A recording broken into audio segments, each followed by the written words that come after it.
Кеш жарық, құрметті отандастар, армысыздар. Бүгін өздеріңіз білесіздер, елімізде өте қайғылы жағдай орын алды, оған дейін де орын алып келді. Бүгін біздің ғалым, журналист Қуандық Шамахайұлы ағамыз әдейі дәрі беріп өлтірді. Өз аяғымен больницаға барып, емханаға ем алам деген адамды міне осылай қолдан өлтірді. Біздің қарап отырсақ, біздің қоғамымызда мына ұлтшылдарды, мына елім жерім деген азаматтарды байқасақ, біртіндеп өлтіріп жатыр. Міне өз үйінен алып кеткен Дулат Ағаділді түрмеде өлтірді. Өз аяғымен емделуге кеткен Қуандық ағамызды таблетка беріп өлтірді. Мен осы ағамыздың жан-жары Айша ханымға қайғырып көңіл айтамын. Туған туысқандарына өте ауыр қаза. Әрине келісуге болмайды, өйткені бұл тағдырдың жазуы емес, бұл қолдан жасалған өлім, әдейі ұйымдастырылған өлім, бұл кенеттен болған өлім. Тіпті не айтарыңды да білмейді екенсің. Өте ауыр біздің қоғам апатқа ұшырады десек те болады. Мен өзімнің осы Фейсбукта ол кісіні жақсы танитын достарымның бірі еді. Әрқашанда жазбаларын оқып отыратынмын. Тамаша еді. Өте сауатты. Енді көп жастарға үлгі, сондай енді мәдениетті, білімді, көз ашық, көкірегі ояу ұлтшыл кісі еді. Зайырлы деп айтсақ та болады. Өте қайғылы жағдай. Кешеде оңтүстік Қазақстанда, бүгінде де көптеген ағаларымыз кетіп жатыр, белгілі. Өздеріңіз де естіп жатсыздар. Қаншама мен таныстарым айтты да, бір көшенің бойында дейді, күніне 5-6 өлік шығарып жатырмыз дейді, осы пандемиядан. Не деген масқара жағдай орын алып жатыр. Өздеріңіз де оны көріп, біліп отырсыздар. Ал енді осыны қолдан жасамады деп қалай айтуға болады? Мысалға, кезінде осы пандемияға ақша бөлінген жоқ емес, бөлінді, миллиардтап, 13 миллиардтап бір бөлінді. Тағы да көптеген қаржылар басқа елдерден келді, гуманитарлы көмектер келді басқа елдерден. Соның бәрі қайда кетті? Халықтың өзіне ешқандай қаржы жұмсалған жоқ. Тіпті таң қалатын нәрсе, мынау дәріханадағы дәрі-дәрмектердің, мынау қарапайым аспириннің жоғалып кетуі, қалған дәрілерді айтпай қояйын. Соның өзі, тапшы болуының өзі осы күдік тудырады. Өткен қолдан ұйымдастырып жатырған жоқ па деген күдікті де қойып, бұған енді толық көз жеткізетін уақыт келді. Бұл әдейі қолдан ұйымдастырып отыр. Өйткені қарап отырсаңыздар, Шығыс Қазақстан облысы, Оңтүстік Қазақстан облысында да адамдар дабыл қағуда. Бұрын үстімізден самолет еш уақытта ұшпайтын дейді, күндіз-түні үйдің төбесінен ұшып жатыр дейді. Кейбір адамдардың сүріңін шегірткені өлтіріп жатырмыз дейді. Біздің аймақтарда дейді ол кісілер, шегіртке түгіл шыбында жоқ дейді. Нені өлтіріп жүргенін білмейміз дейді. Көрдіңіздер ма? Мына Шымкент қаласының үстінен де оңтүстік Қазақстан облысынан жаңағыдай кукурузный кішкентай самолеттер көп ұшып жатыр екен. Осындай жағдайлар көп орын алып жатыр. Әрине, мынау химикат жасқаннан кейін өткенде түнде де бір көрдіңіздер ғой, Алматы қаласында мынау сухой бір химикатты шашып жүрді. Жарайды, мақұл, масаға, шегірткеге қарсы, немесе тараканға қарсы улау деп қабылдайық та. Бірақ мына өркениетті қалаларда, мысалы, айтайын, сондай улау басталған кезде алдын ала сол жергілікті халыққа, сол районның халқына біз осындай уақытта, ертең немесе арғы күні, осындай уақытта біз улаймыз, есік терезелеріңіз жауып, сақ болып отырыңыздар деп ескертеді. А бізде ескерту жоқ. Шашат кетет, өйткені сол кезде адамдар 11 мен 4-тің арасында адамдардың ұйықтайтын кезі, барлық терезелер ашық тұрады. Дем алған адамдар, ол мен уланбағанда не істейді? Астмасы бар адамдар булат, қозат, ол қозғаннан кейін жөтеледі, ол жөтелдің аяғы бар. Енді өкпеге ұрмағанда не істейді? Бұның бәрі қолдан жасалып жатқан мынау бактериялық қару. деп айтуға болады. Бұлар әдейі істеп отыр.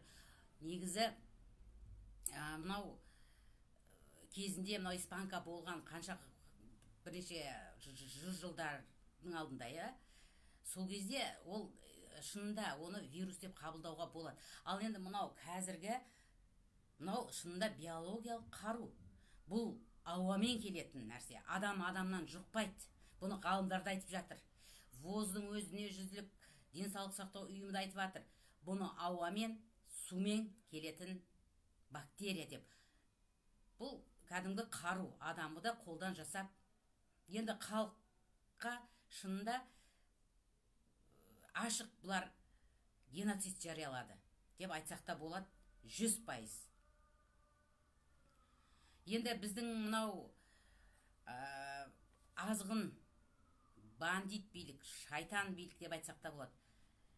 Бұлар жерді ел сатқаны былай тұрсын, ар-намысымыз таптағаны былай тұрсын.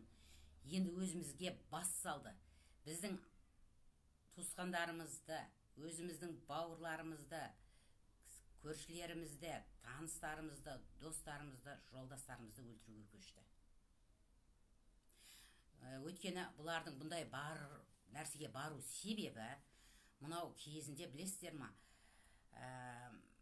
спид деген індет пайда болған бәріңіз білесіздер. Ол таныс нәрсе. Сол кезде сол спидті қолдан жасалған ВИЧ бұл. Соны Африка елдеріне тәжірибені өткізу үшін таратты. Бүкіл Африка елдері сол індетпен ауырып, жұқты деді. Егер шындығына келгенде ол қолдан жасалған кәдімгі тәжірибеден өткізу үшін індет болды.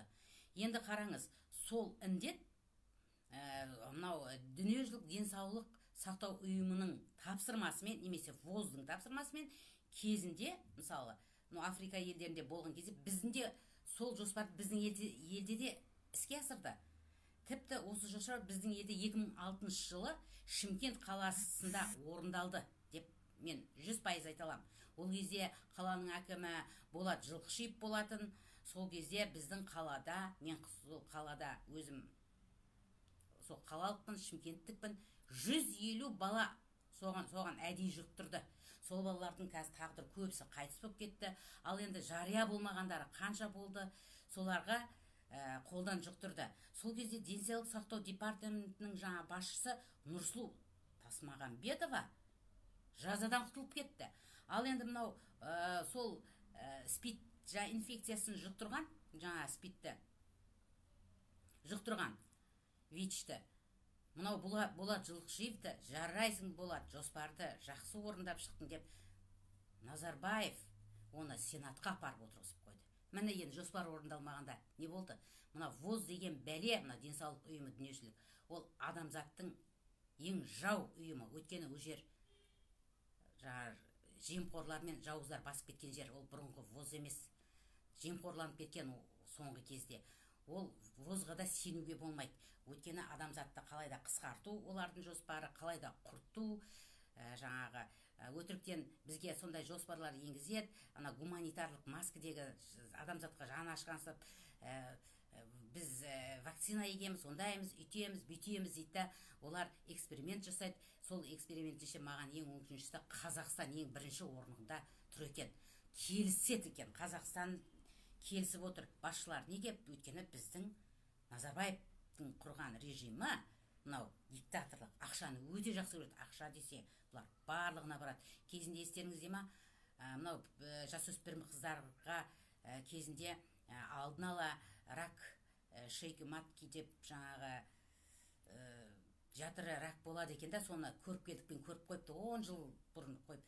Сонымен де салды, ол болды, халық шулаған еңген қоя салды. Ол да бір жағынан қарап отырсаң біздің ұрықты, біздің келешек ұрпақты құртудың, ұлтта зиян келтірудің бір түрі. Соған біздің мынау жемқорлар, бандиттер, шайтандар келісті. Өйткені оған қаншама миллиардтаған ақшалар бөлінді. Осыларды айтып, мысал ретінде айтып отырмын мен. Біздің азғындар барлығына барады. Бұлар дәрі-дәрмек қазір мынау пандемия кезінде жоғалып кетуі, сіздерге де ой салу керек. мынау дәрі нелердің самолетпен шашуы, көшелерге химикаттық жаңағы түсіндіру жұмыстары ешқандай жүргізілмейді еш уақытта. Солардың бәрі не үшін жасалып жатыр? Бұлар кезінде жаңағы Қытайдан, Ухан қаласынан енді шығып кетті, лаборатория жасалған жаңағы ковид несінің біздің елге келді деп, наконец-то келді деп, министерствоға сүйінші сұрағандай айтты. Одан халық сенбеді, күлкіге айналдырдық.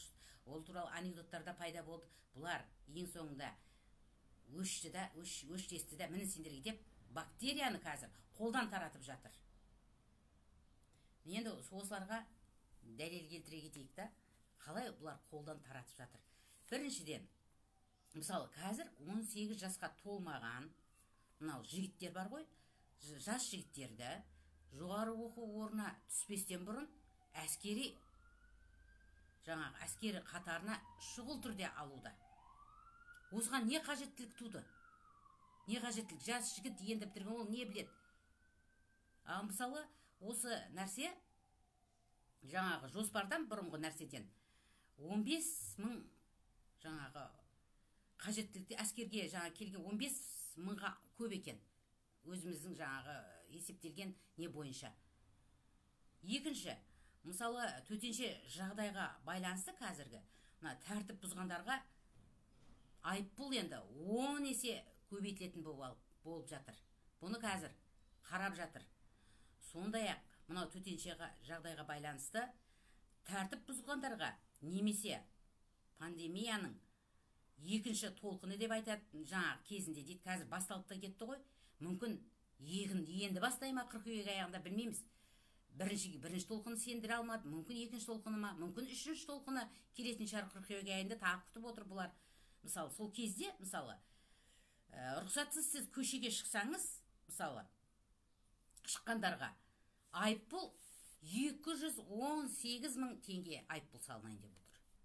Егер тәртіпті бұзуды қайтадан қайталасаңыз, онда сізге 556 мың теңге айыппұл салынады.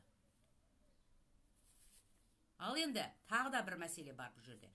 Естеріңізде болса, мына Алматы мен басқа да ірі қалаларға мына Қытайдың 400-ден аса мына сергек көз камералар орнатылған жақсы білесіздер. Мынау адамның бетін тану, не істеп не болған бәрін жазып отырады. Демек, біздің қазіргі тағдырымызды, жаңағы бүкіл өмірімізді осы Қытайдың сергек камерасы шешетін болады. Неге десеңіз, сіздің көшеде кетіп бара жатқанда маскаңыз бар ма, ара қашықтықты сақтадыңыз, сақтан көріп алады да, сізге жаңағы штрафтарды пытырлатып келіп тұрып салады. Сіздің ақшаңыз бар ма, жоқ па? Егер жоқ болсаңыз, түрмеге жабады. Енді осының бәрі енді бассыздық, онсыз да мынандай қиын қыстау кезде ол ақшаны халық қайдан алады? Олар қай бастарымен, қай жерлермен ойлап бұндай заңдар тауып ұсынып отыр, ойлап істейін деп жүр отыр. Мен басыма сыймайды осы нәрселер. Осылар ешқандай басыма сыймайды. Мен бұл туралы өзімнің Facebook парақшамда жаздым. Осы жерден толығырақ оқып аласыздар. Енді осының барлық, осы Қытайдың тотальды дейміз ғой енді, бақылау камералары кезінде ақш пен Европа елдеріне қатаң тыйым салынған. Өйткені ол жеке бастың құқықтарына қол сұғушылық заңсыз нәрсе. А бізде керісінше Тоқаевтың кезінде, әрине алдында оның бәрін Назарбаев болса да жоспарлап кетті ғой. Ал енді оның бәрін қазір Тоқаевтың қолымен жоспарлап іске асырып отыр.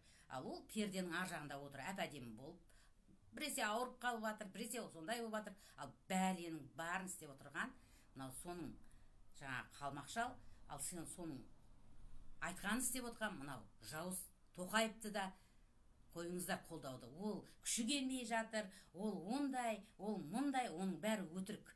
Егер ол шынымен жақсы, тамаша, сіздер айтқандай мәдениетті адам болса, екі қолын көтеріп, мен берілдім, қолынан шәрсем, кешіріңіздер халық деп, қазір отставкаға кетер еді. А оны істемей отыр ғой ол. Керісінше, көрдіңіздер ма не болып жатқанын? Ал енді тағы да айтып кететін нәрсе, мына осылардың бәрінің бәрі кездейсоқ болып жатқан жоқ, алдын ала жоспарланған. Алматы қаласындағы мысалы крематорий салынып жатыр, иә. Ал енді бұлар білді алдын ала осындай өлімдердің мына бактерияны шашқаннан кейін көбейетінін, жер жетіспей қазбай жатса, қазып жетіспей жатса өртеуге алып барады. Өйткені ішкі органдарының бәрі жарамды болады деп денсаулық сақтау министерствосы жаңағы біздің кәріс айтқан жоқ па? Кәріс жаңағы ағза жөніндегі маман. Қызық жағдайы логикаға ешқандай келмейді. Кеше Шымкент жағдайда адамдарды 15-20 көміп жатыр да, олардың хлорлары кәні оны жұғады деген барлығы кәдімгі обычный әдеттегідей қылып барлық адамдар көміліп жатыр. Қалай түсінуге болады осыны? Кім түсіндіріп береді? Қайда хлоры, қайда адамдар үндемей үйінде өліп жатыр. Больницаға барса мынандай жағдай болады, сонда не істейтінін білмеймін. Сондай тағы айтып кететін нәрсе, Астана, Алматы, Шымкент қалаларындағы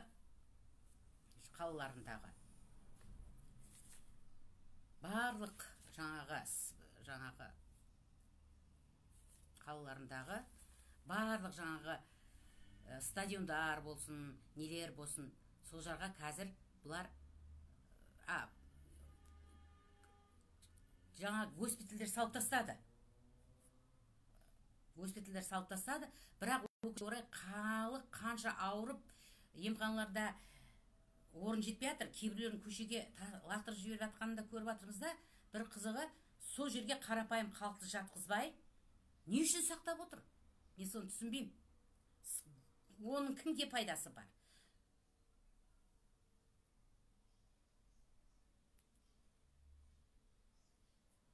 Ал енді көрдіңіздер ма? Енді осының бәріне қазір біз халық үндемей көз жұмудамыз, үндемей халық үйінде өліп жатыр. Бұл не деген бассыздық, бұл не деген жауыздық, масқара ғой. Мысалы Алматы қаласындағы стадиондар және халық арена стадионына аурулар үшін кроваттар қойып тастапты, дайындап тастағанда. Не үшін дайындап тастады? Ол да белгісіз жағдай болып жатыр. Қызық жағдай осы орын алып жатыр біздерде. Осыған не болыңыздар? Тағы да естеріңізде ма? Кезінде мынау Тоқаев келгенде осыдан 7-8 ай бұрын ол айтты ғой, бізге волонтерлар керек деді. Мына еріктілер. Сол кезде мен ешқандай күдік келмеймін, не үшін волонтерлар керек болды? Демек, осы бактерияның алдын ала таратылу керек екен жоспарын бұлар білді. Сол үшін олар алдын ала ерікті волонтерларды ұйымдастыру керек жұмыстарын бұлар ұйымдастырып отыр. Якобы күресіп жатыр да, сондай вид жасайды да, халықпен біз мына немен күресіп жатырмыз.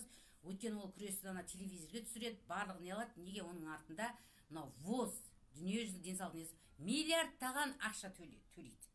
Оны қалайда алу керек. Бұлар ондай ақшадан отказ жасайтын, бас тартатын жынды емес. Назарбаев та, Тоқаев та, біздің барлық жемқорларда. Бұлардың көкейін тесіп баратқан сол. Бір жағынан мына жақта Қытай тұр.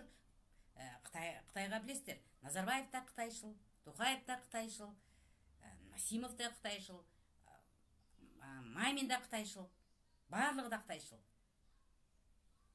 Бұның ішінде халыққа жаны ашитын, мемлекетке жаны ашитын, ұлтқа жаны ашитын ешқайсысы да жоқ. Ал енді қазір кезде тағы да бір жағдай болып жатыр елімізде, қызық жағдай. Мына президенттің өкілдігін кеңейту туралы заң қабылдады. Ну жарайды, қабылдасын, мақұл, күшейтсін, оған қарсы емеспіз. Бірақ басқа жағынан қабылдаса мейлі ғой, халық жағына көмек беру үшін, или соны алу үшін кадрларды, жемқорлықтарды ысырып, басқа жаңа адамдарды халықтың арасын ол жағын қолдар едім. Жоқ, ондай емес. Ол ешқандай соғыс жоқ. Бейбітшілік кезде елімізде бұлар әскери режим ендіру өте үлкен күдік туғызады, осына қабылдайын деп отыр. Және кейбір мынау бақырауықтар бар ғой, мынау ойбайшылдар. Мынау елде төтенше жағдай жариялансын деп қайта айқайлап жатыр. Тіпті кейбір оппозиционер сымақтарды айтып жатыр. Жариялансын деп. мен түсінбеймін да, неге сіздер төтенше жағдайды жарайды тәртіпті күшейтіп, халыққа жұмыстарын түсіндіру үшін, басқаша жаңа қалыпты жағдайларда жарасады да қабылдаса. А неге әскери төтенше режим? Неге? Сіздер соны қолдап отырсыздар ма? Бұл әскери төтенше режим, бұл әскери режим деген как раз сол өзі бандит билікке керек нәрсе ғой. Сіздер соны айтып отырсыздар ма сонда? Демек сіздер билікке жұмыс істейсіздер ме? Биліктің проектісін сіздер ма сонда сіздер? Сіздер соны айтып халықтың құлағын үйретіп, сол әскери режим орнатпақшысыздар ма? Сонда не болады? Мынау қазір ыстық, күн ыстық, халық үйде қамаса қапырық, мына шілде келе жатыр алдымызда. Онсыз да мынау стресстен, небір өлімдер, туысқандарынан айырылып отқан халық иммунитеті онсыз да жоқ, небір қиыншылықтарды 30 жылдан бері көріп келе жатқан халықтың иммунитеті әлсіз, мынау таза ауаға шықпаса, серуендемесе, біз бұл қолдан өлтіру ғой. Сіздер соларға ат салысып жатырсыздар ғой. Неге сіздер әскери режим дейсіздер? Неге заңды күшейту, немесе мына ақша қайда кетті? Ақшаны есебін беріңіздер. Немесе мынау Дулат Ағаділді өлтірген нені тексеріңіздер. Немесе бүгін Қуандық ағамыз өлтірген тексеру жүргізіңіздер. Сіздер әскери режим ендіріп, сол режимді ендіру керек деп айқайлайсыздар. Сіздерде логика бар ма өзі? Как раз ол солған әкеліп отыр ғой. Бұлар әскери режим болса тамаша тотальды контроль болады ғой халыққа. Бұлар білген істейді ғой ол кезде. Режимге бағынбады, мынау тәртіпке бағынып көшеде ата салады, өлтіре салады. Ол кезде нағыз геноцид сол кезде басталады. Бұл еш нәрсе емес. Сіздер нәрсе айтар кезде ойланып, қатты ойланып, еркек емессіздер ма? Сіздер әйелдерден қалғанда ақылдымыз деп айтасыздар. Соны айтып отырған көбінесе еркектер, әйелдер емес. Өзінше анау оппозиция болып жүргендер солар. Демек сіздер жоспарсыздар. Биліктің әдейі соны халықтың құлағын үйретіп, соны енгізсін деп айқайлап отырсыздар. Демек сіздер қолдан жасалған жоспарды орындайтын оппозицияның жаңағы атын жамылып жүрген оппозиционер сымақтарсыздар.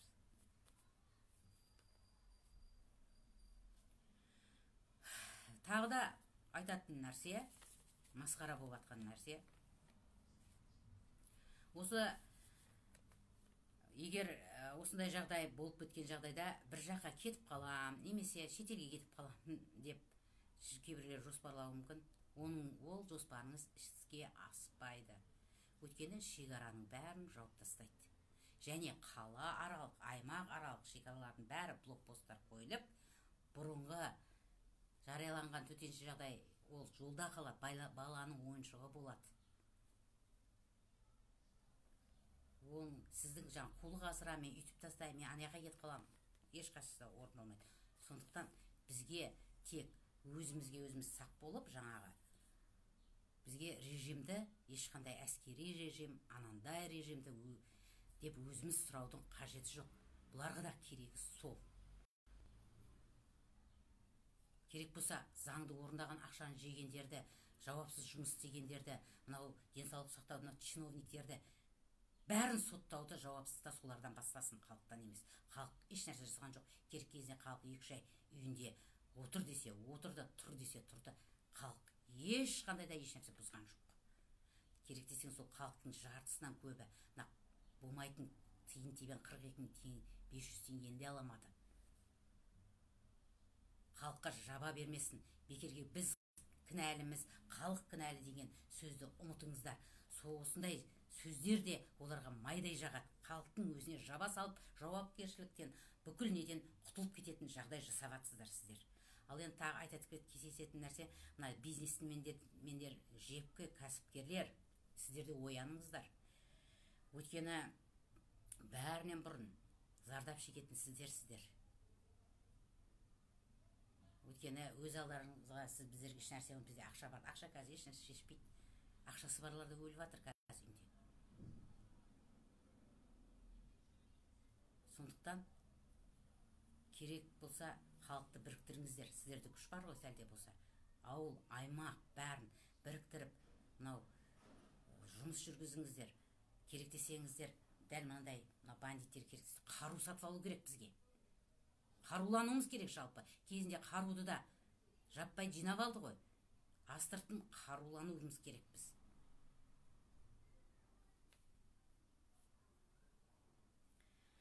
Енді осыны өкінішке қарай бізде елімізде осындай көп деген апаттар мен қайғылы жағдайлар орын алып жатыр. Енді мынау егерде осы ковид деген сылтаумен мынау қолдан келген нәрсенің мынау билікке өте жақсы сылтау болды бұл. Жаңа бактерияны қолдан таратып жатыр. Қаяқтан білеміз? Мүмкін Қытайдан әкелі жаңа не қылып бірге істеуі де мүмкін. Өйткені Қытайға жер керек, біздің билікке ақша керек. Бір-бірінің несінен жобасынан шығып тұр бұлар. Не қазақтар бар жоқ 18 миллион, сонша жердің не керегі бар? Жирны болады дегендей. Бүкіл қазақтарды ығыстырып бір облысқа тығасақ, Москваның жерінде немесе Стамбул 15 миллион халықты сыйып отыр ғой, мысалға дейік. Москваға да сыйып отыр. Тығыз аламыз, бәрін айдап жетеді қазаққа сол.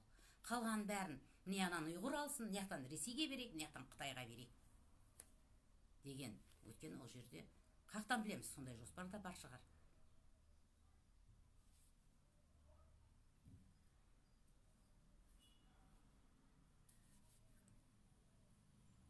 Енді бұлардың бәрін қаншада жазып та жүрмін, айтып та жатырмын, мен қаншадан бері айтып жатырмын. Өздеріңіз білесіздер, мен Facebook парақшама кірсеңіздер, қанша еңбектер жазып келе жатырмын. Бір жылдан бұрын дабыл қағып отырмын әрқашанда. Мен елден жырақта отырсам, бір адам қайтыс болды, немесе осындай жағдайдан алса, жүрегім сыздап, мен де сіздермен күндіз-түні бірге болып отырмын. Бейтарап отырған жоқпын менде. Маған ешкімде бір осыны жаз, немесе бір не тиын-тебен төлеп атқан жоқ, маған керегі жоқ. Маған халықтан, өзімнің ұлтымнан артық ешқандай байлық жоқ. Мен өзімнің шын көңілімен, шын жүрегімен істеп отырмын бәрін. Кейбіреулер мүмкін ақшамен істесе істейтін шығар, проект болып, бір қозғалыстың несін туын көтеріп, біз ол қозғалыстың артында кімдер тұрғанын біз қайдан білеміз мысалы. Құдай сақтасын әрине. Бірақ таза болсын ниетіміз, енді сенейік, бірігейік. Бірақ сондай өкінішке орай сондай екі бетті қозғалыстар бар болуы мүмкін. Дегенмен де солардың көбісіне сенбеймін. Мен сенемін, мен кейбіреулер таза адамдар да бар. Не мүмкін емес, жеріне жаны ашымау. Не жүрегі бар адамдар ғой, мүмкін емес деп ойлаймын. Дегенмен де бірігетін шығар түбі деп әлде мен үміт күтем көп нәрседен. Әлде жүректері ауыратын шығар деп ойлаймын. Бұл режимде олар да біз де бәріміз де қалап отырмыз. Бір-бірімізді жамандауды, анау сатқын, мынау сатқын дегенді қояйық. Небір адамдар елдің ішінен де шығып жатыр. Мақұл, кезінде билікте істесе істеген шығар, жаңылысқан шығар. Кім жаңылыспайды кезінде? Енді соны сен кезінде сондай болғасын, сен ондай болғасын, сен үйттің, бүйттің. Кезінде мысалы оппозицияның арасында да кезінде билікте министрлікте істеген адамдар болды. Қазір оппозиция солардың бетіне басып атқан жоқпыз ғой. Сен де Назарбаевтың командасы да сен продуктысы болғасын соның кезінде деп тыңдап отырмыз ғой, сонда сөзін мейлі деп қолдап кей кезде. Бірақ мен өзім ол қозғалыста болмасам да жөн екен, ең бастысы режимге қарсы ғой, жұмыс істеп жатыр ғой деп кейбір сол қозғалыс басшыларына және сырттағы басшыларға айтатыным, елден де ішінен де шығып жатқан қазір азаматтарымыз бар, мына билікке сатқын, ондай анау деген қойыңыздаршы, олардың артын, олар да бәрі де билікті. Өзгергенің, мына елдің өзгерісін қалайды. Мына ел, жер сіздерге ғана керек емес. Олар қайта елдің ішінде отырып күрес жасап отыр. Не болса да елмен бірге көріп жатыр солар. Факт жоқ па ешқандай, дәлел жоқ па? Оның бәрі жаңағы жала жабу ғой.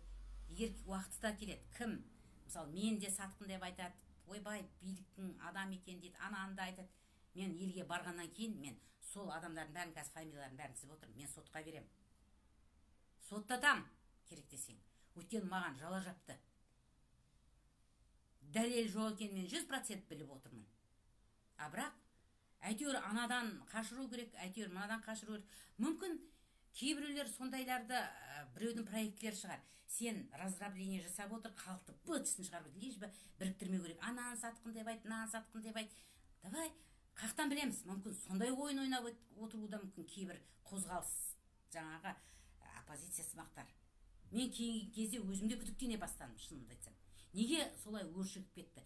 Елдегі керек болса кейбір кезінде 30 жыл 40 жылмен саясатта жүрген деген адамдарымыздың өзі анау сатқын мынау сатқын деп айтатындардың адамдардың өзіне де сенбеймін мен. Өйткені мүмкін оларда халықты біріктірмеу үшін, адамдар біріктірмеу үшін әдейі бөліп алда билей бер деп Ресейдің саясатын қолданып отыр ма, біз қаяқтан білеміз.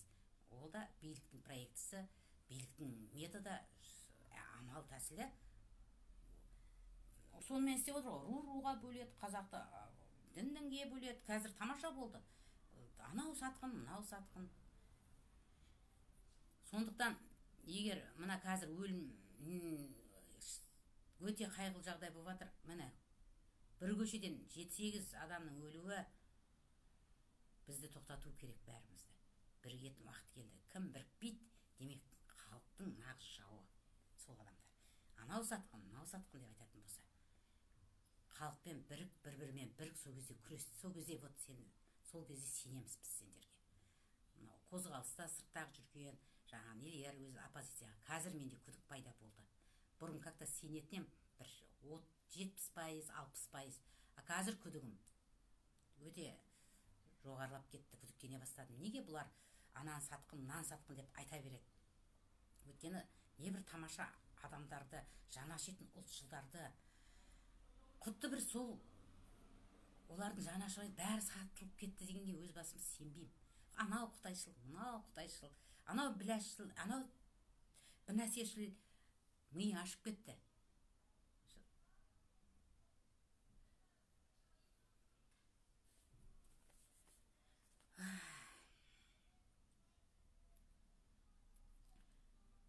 Енді бізге не істеу керек?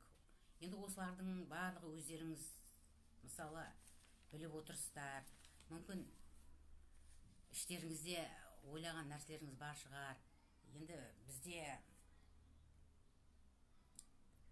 қазір осылай дымсыз отыра берсек, туысқандарымыздан, таныстарымыздан, достарымыздан айырылып жатырмыз ғой енді. Сонда бір-біріміздің өлген, ой, жаны жаннатта болсын, алдынан жарылқасын деп ұялмай көңіл айтып отыра береміз ба? Не деген? Шынында біз қандай халықпыз, мен түсінбеймін. Көңіл айтуға да ұялады екенсің. Өйткені мен бүгін Қуандық ағаның кеткеніне келіскім келмейді, өйткені қолданады. Мен даже керексің, иманды болсын, жаннатта болсын деп айтуға аузым бармайды. Өйткені келіскім келмейді оның өлгенімен. Келіспеймін ешқандай да. Енді осылай отырмау керек біздерге, құрметті достар. Есті жияйық, біргейік. Енді мына билікке қарсы тұратын уақыт келді. Біздің уақытымыз туды. Бұлар білесіздер ғой, ақша, нәпсі, енді түнекте жүрген паразиттер ғой бәрі. Бұлар жарықты жақсы көрмейді. Біз не қыдық? Біз көңіліміз ақ, біз жарыққа ұмтылатын адамдар, қарапайым адамдармыз бәріміз. Бізге прогресс керек, эволюция керек, мынау рухани. Бұлар бұның бәрін өшіріп жатыр ғой.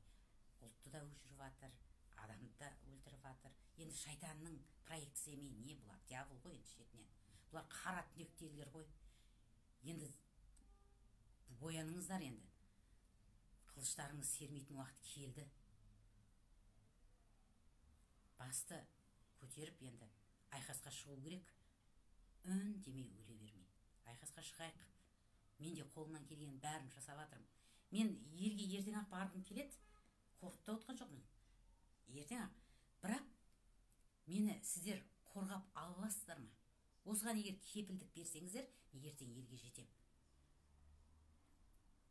Қайдам мынаны сылтауратып, ананы сылтауратып, келмейсіздер ғой, 2-3 адам келеді, олар шырылдайды, не қылады?